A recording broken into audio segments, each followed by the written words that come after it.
Okay, now I want to talk about the experiment that we just completed. Now I said before that there are three quantities that are in every circuit, and those are voltage, resistance, and current. And what we wanted to do in this experiment was look at how these three things are related mathematically. Now this is some data that I collected on my own, where I have the 6-volt battery, the big block battery, and the 100-ohm resistor. Now whenever I actually measured these, the resistance itself was actually 97 ohms, which is within the tolerance of what the resistor says. Whenever I measured the voltage, I got 5.98 volts across the resistor, and I got 0.06165 amps through the resistor. So now, let's look at the relationship that I see. Well, let's start doing some math.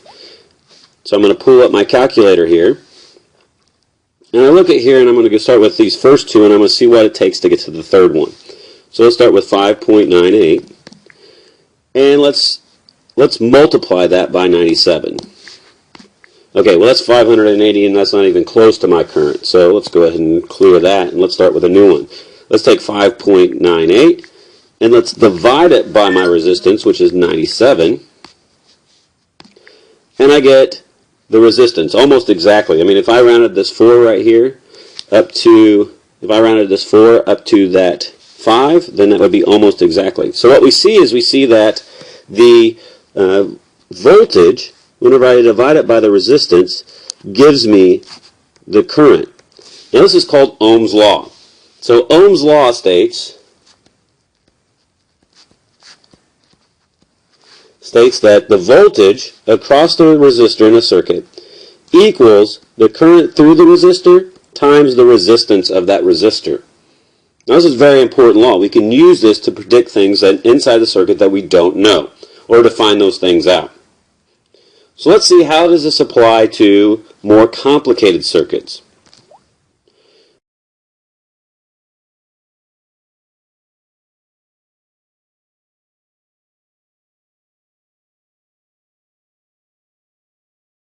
Now whenever I start talking about more complicated circuits, that's more than one resistor. And so here I have two resistors, resistor 1 and resistor 2, and I have a battery. So let's say that this battery has a resistance of 9 volts.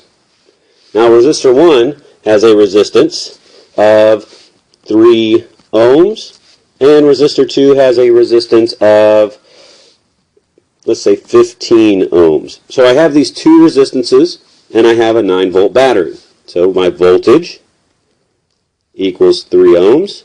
And because it's the voltage of the battery, we're going to call that the total voltage in the circuit. That's the most I can have. Resistance 1 equals 3 ohms. I'm sorry. Let's go back and erase this. That should be 9 volts. Hopefully you caught that. Now resistor 2 is 15 ohms. Now there's some things that I might want to know about my circuit, such as, well, what is the total current? What is the current flowing through the circuit?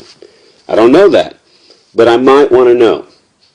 I might also want to know, well, what is the voltage across resistor 1? I don't know that, but it will help me whenever I start to decide maybe some things that I can place across resistor 1. And then I also have voltage across resistor 2. So if I look at this, the current is gotten by V equals IR. But there's one thing to know about the current. The current is the same throughout the whole circuit. So that should be our first stop on what we need to find. Well, in order to find the current through the circuit, we'll have to look at a total resistance. All right, so I'm going to modify this and say that my total voltage is going to be the current, because it's the same throughout the circuit, times the total resistance. Now experimentally we found out that the total resistance in a series circuit is I just add the resistance. The resistance of the two resistors. So R total equals R1 plus R2. So I get my total resistance, R total, to be 18 ohms. So plugging this 18 ohms into my equation over here, and my 9 volts into the total voltage here, I can figure out, well, what is the current? So V total, once I rearrange, divided by R total, equals I. And so I can say that the voltage total, 9 volts, divided by the total resistance, which we said was 18 ohms, equals current, and so that is going to be 0.5 amps. So that means everywhere in my circuit I have 0.5 amps flowing. All right, that's important if I want to start adding more stuff to it, because it's going to start decreasing that current. So let's start talking about, well, how can I start getting to the voltages across each resistor? So if I look at the voltage across resistor 1, so let's call this V1. If I want to know V1, well, I have to know the current through resistor 1 times the resistance of resistor 1. Now the current, like I said, is the same throughout the whole circuit, and it's 0.5 amps. So the current through resistor 1 is 0.5 amps, and the resistance of resistor 1 is 3 ohms. So if I multiply 0.5 by 3, I know that the voltage across resistor 1 is going to be 1.5 volts. So let's write this down here. Okay, so now I know the voltage across resistor 1. Now there's an easy way to find the voltage across resistor 2, and we're actually going to do it in two methods. One is using Ohm's law, and one is using the voltage experiment data that we collected earlier and the relationship that we found there. Now, looking at this circuit, it is a series circuit, and we said before that in series, the total voltage equals the voltage across resistor 1 plus the voltage across resistor 2, and so on until I get all my resistors taken care of. So the voltage across resistor 1 we said was 1.5 volts, plus the voltage across resistor 2 is going to be 9 volts. So now, if I subtract 1.5 volts from 9 volts, I get 7.5 volts. I get 7.5 volts. So I know that the voltage here has to be 7.5 volts. Well, let's check that using Ohm's law. Once again, Ohm's law says the voltage across resistor 2 should equal the current across resistor 2, or through resistor 2, times the resistance of resistor 2. So the current we said was 0.5 amps. The resistance is 15 ohms. And so half of 15 is 7.5 volts. All right. So that is how we use Ohm's law in a series circuit. Now the difficult part of this is deciding where to begin, because you might not have the quantities that I gave you. But look at what you know and see what things you can figure out from it. Okay, if I already know the current, but I don't know one of the resistances, well, that's simple. I can find out the total resistance and then subtract one of the resistors from it, and then I have the resistance of the other resistor.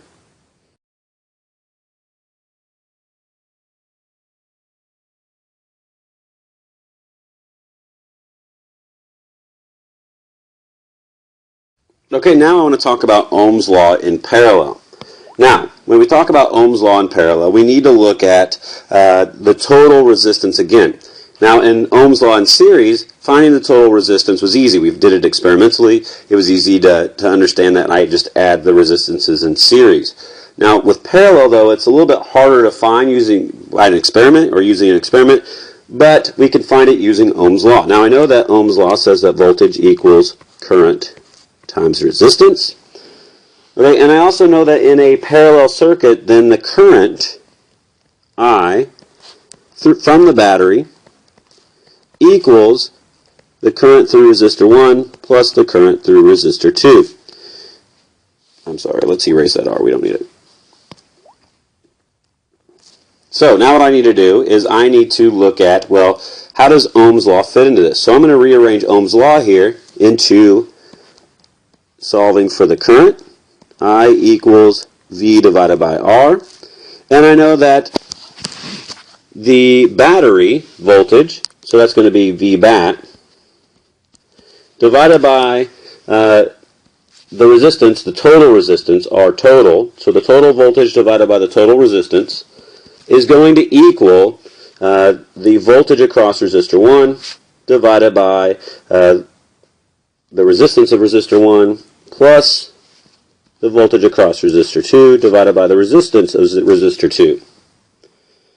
Okay, now the voltages in a parallel circuit we said were V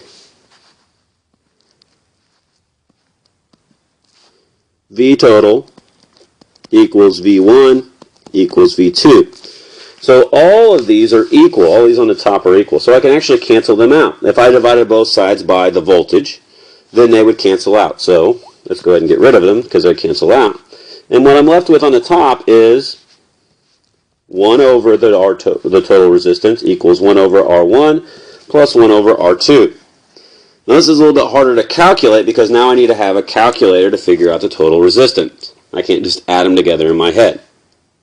So let's go ahead and find our total resistance. Alright, so make sure you write this down. Let's go ahead and find our total resistance of our circuit here. So let's erase this. Now let's start calculating. So let me pull up a calculator right here. Move it over to the side. Now my total resistance is going to be, like I said, R total equals 1 over R1. I'm sorry, 1 over R total equals 1 over R1 plus 1 over R2.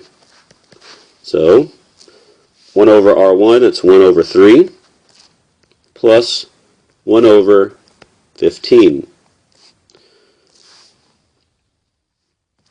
So let's start plugging this into my calculator here. I have, let's see here, 1 divided by 3 plus 1 divided by 15, and that gives me 0.4. Now what I have to do is I have to take 1 over that, because this is R total equals 1 over R total. And so if I take that and I take 1 divided by 0.4, I get 2.5. So my total resistance, R total, is going to be 2.5 ohms. Okay, now that was a little bit more in depth than just adding the resistors. I actually have to take our total to be 1 over R1 plus 1 over R2. Hopefully this might help you also. If you look on your calculator, you have a button that might have x to the minus 1 on it, or it might also look like 1 over x. Now these will help you out, because instead of having to do 1 divided by, you could actually do the number and then to the minus 1. Okay, and then that gets rid of all the stuff. But the one thing that I see people make the most mistake on is they don't do this 1 over. They don't take that number that they get after they do this bottom part and take 1 divided by that number, and so they don't get the right resistance. So my total resistance here is 2.5 ohms. One way that we can check this to make sure it's right is that if I think about objects in parallel, well, if I have 3 ohm resistor here and a 15 ohm resistor here, well, I'm only going to get so much current through the 3 ohm resistor. But if I add another branch, so if this is like a river and I add another branch to the river, well, I'm going to get an additional current. So that means I should have less resistance because I'm getting more current. And so what you should see is you should see that your total resistance should be less than your smallest resistor, because you're going to be getting more current through this other branch than if that was just that resistor alone. So now that I know my total resistance, I can start using Ohm's law to figure out the stuff that's going on. So to find out my total resistance, now I'm going to look for my total current. Now V total equals I total times R total. So current, I total, is going to be V total divided by R total. So V total is 9 volts. R total is 2.5 ohms. And so if I were to take my 9 volts and divide it by 2.5, I get 3.6 amps. So I total equals 3.6 amps.